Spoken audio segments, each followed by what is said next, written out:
Nerd Takes. I'm John. I'm Justin. And we are here today to review the Jim Beam Lineage Batch 2. We reviewed the Batch 1 a year ago or so. It was recent. It was recent, yes, last year. They recently came out with Batch 2 in September of this year. This is a distillery-only release. I was able to get one. And a quick summary about this. A lot of this might be redundant from the Batch 1, but whatever. Father and son distilling team Fred and Freddie No hand-selected this bourbon for its rare and mellow experience of caramel, vanilla, and oak, the result of resting 15 years in Kentucky rack houses. And this is actually from the box itself. This carefully crafted bourbon has been a long time in the making, over 225 years, in fact. That's how long the Beam family has been perfecting the craft of distillation, passing down their knowledge from generation to generation. This limited release, created by master distiller Fred No and his son Freddie No, continues this tradition together. Fred and Freddie hand-selected this 15-year-old bourbon with its aromatic yet balanced flavor. This rare whiskey marks the peak of one generation's achievements and the next generation's coming of age. It's dated as 15 years old. It's 111 proof. Do not know the mash bill. And the MSRP is $250. Could not find any information from tasting notes online. Breaking Bourbon did a review of this, so I have their notes in a pinch. Okay. We'll see how close we are to that. We'll see how close we are. They usually do a pretty good job. I like them, and I think we kind of gravitate towards what they like. What they like, we like in general. Yeah, totally. So yeah, I would say first of all, incredible legs. Yeah, you kind of set off. Yeah, this is obviously going to be very oily, and I think first of all, we like the Lineage Batch 1. Yeah, we gave it 9s. Yeah, we were fans, even given the price. So I want to say I have some high expectations for this, and I've already sampled it too. So I figured Cheater. I wanted to get into it so I can give it time to see what the finish is like, kind of as we're talking. Well, yeah, and I think some of the stuff that I like as I read reviews and stuff, like it's important to like. I've seen people that will nose something and then take a sip and then go back to nose because you'll start to come up with different notes even after taking a sip. So I appreciate that approach. That's all I'm saying. I really appreciate. Thank you for appreciating me. So let's talk nose, right? I'm just going to give some initial thoughts. I got vanilla.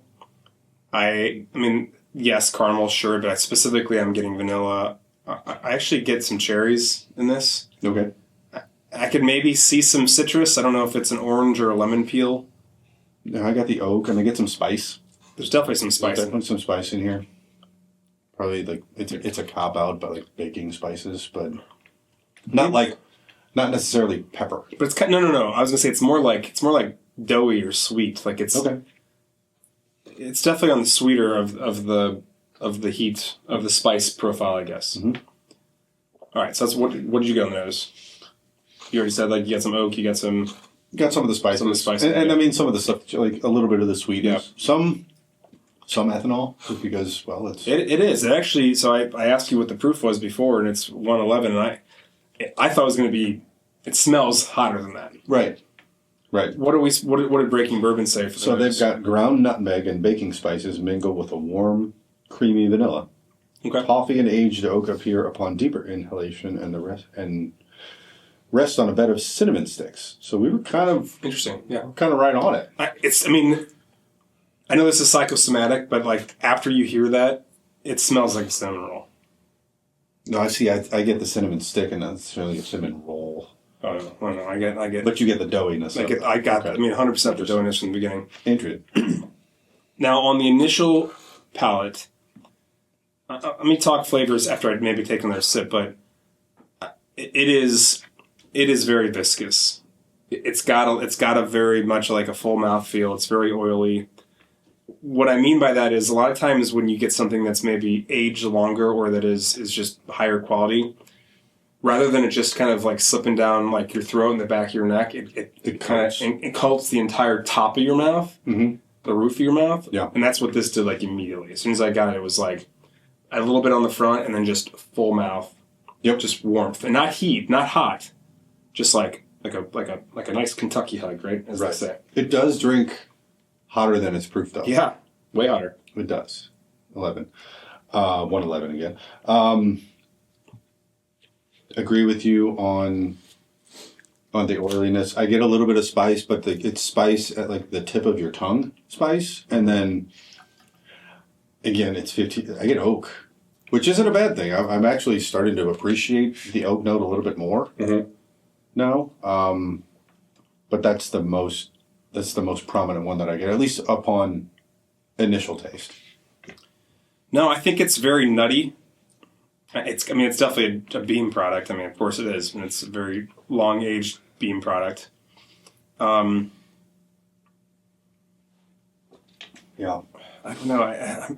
There's something like very distinctive that I'm getting in there. I'm just going to go back to that citrus because I had it on the nose a little bit, and I feel like I'm getting it more now. See, I'm reading and I'm cheating, and I'm like, oh, okay, I got that one. Okay. Well, what is it? So, transitioning to the midpoint pulls in the creaminess from the nose up front thanks to vanilla and melted caramel, spiced dried cherry, and apple add intrigue and additional depth. Focusing deeper, the back end contains aged oak, leather, cinnamon powder, along with pleasing rye spices. That's what I get. I can taste the rye. And I'm getting very, very end. I'm getting that on the back. Yeah, Like, talking about finish. The rye is. You're talking back palate, borderline finish, but yeah, that's when the rye starts to come up. That's when it gets spicy. Yes. And I think on the finishing notes, I think we're getting a lot of spice. I think all the sweetness is going away. Now it's more pepper. Now it's more. I don't know. Like, yeah, it's just very woody and oaky. Yeah, and maybe some of, like they mentioned it on the taste, the leather. Sure. Yeah. I was gonna say leather, but I feel like I say leather. I just like to say leather. You say leather. I don't even know. Leather, citrus, and cherries. Well, I got a couple of them today. Yeah, you did. But man, this is pretty delightful. The finish is pretty long.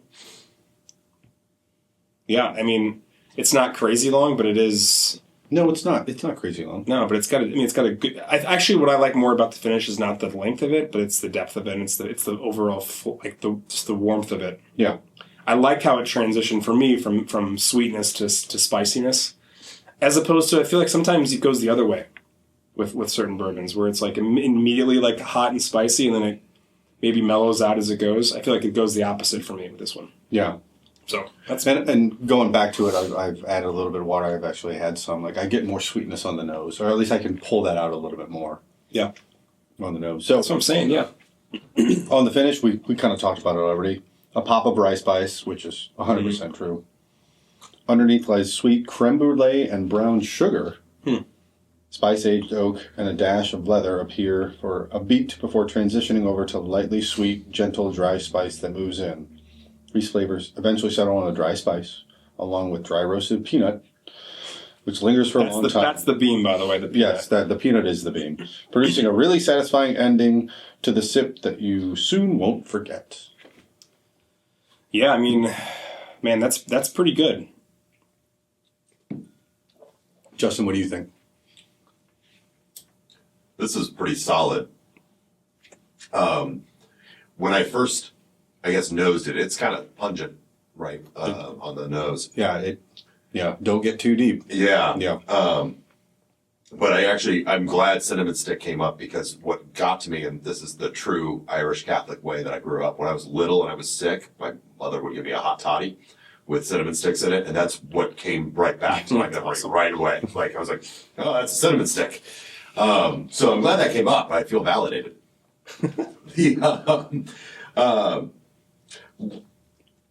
Overall, very solid. The only place where I'm like, I wish the finish lasted a little bit longer. It's there, but for how oily it is, it feels like it's gone too fast. I don't know.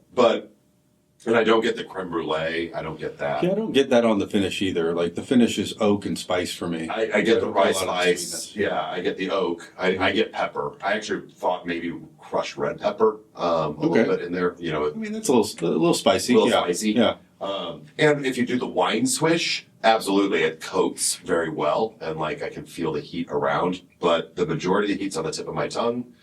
There's a warmth going down, and then it's kind of gone. And that would be my only knock to it, is I wanted the finish to last just a little bit longer. Okay. Yeah, I can still taste it. Yeah, I mean, that was even after water. Right. No. I don't. I don't know what happened. It's just sitting. It's just sitting right there. Yeah. All right. Ratings. What do you? Yeah, I mean, how much is this MSRP? $250. $250. Secondary is about $350. Yeah, I mean, let's not talk secondary. Let's just talk about Because we were talking about this, like the availability of this is like you can go into Jim Beam and this will be on the shelf. right. This will be there. Like it's a distiller only thing, so you won't find it at a liquor store here, but you can go to Kentucky and you can find this. Whereas with some of the others, like whether it's Heaven Hill, Buffalo Trace, or anything like that, like you have to go on a certain day at a certain time, typically very early in the morning, to be able to wait outside and try to get one of their ultra premiums, like whether it's an Old Fitz or a Parker's Heritage from Heaven Hill, like or all of the godforsaken people that are standing outside Buffalo Trace waiting for Weller Special Reserve. Right. I think that needs to play a factor, right? I think it absolutely does. And Like so you can find this with some of the other distilleries, I think it may impact it negatively. I think in this instance, because you can find this, it actually moves my score up a little bit. Yeah. So I was originally thinking Stormtrooper Luke, Okay. but I think I'm going to land on New Hope Luke. All right. I recall the first lineage being a little bit better, Yes. but not by a whole lot. I actually really like. So for me, it's the initial taste and the nose are incredible, and then I just think on the back end it maybe doesn't wow me as much. Yeah. Doesn't mean it's not good. So for that, yeah, New Hope Lake. That's the number that I was going with too. Cool. 8.5. New Hope Luke. Okay, we're kind of in the same wheelhouse. I was going to go 8. Yep. So Stormtrooper Luke, again, very good, very good. I'm price conscious. The 250 is a little steep for me, but I don't think that's too steep. Something like 8. Yeah. I mean, figure the first one came out. I think the first one came out in 2021. So this isn't even an annual thing. This is we did one. It's like, oh, okay, let's do another one kind of thing. So it's. Considering the limited release, but also the availability, I don't think 250 is bad. The secondary is ridiculous, but ignore that.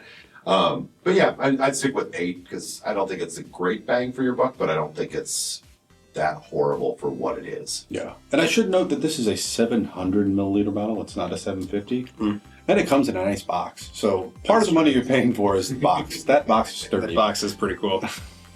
So, all right, well, All right. great one. So, Jim Beam Lineage. If you're in Kentucky and you're visiting Jim Beam, maybe think about picking this one up if you're willing to spend the money. Yeah, Message Just will also take one too. So I will at least. He's already got one. I already got one. I don't need another one. All right. Nerd takes. Nerd takes.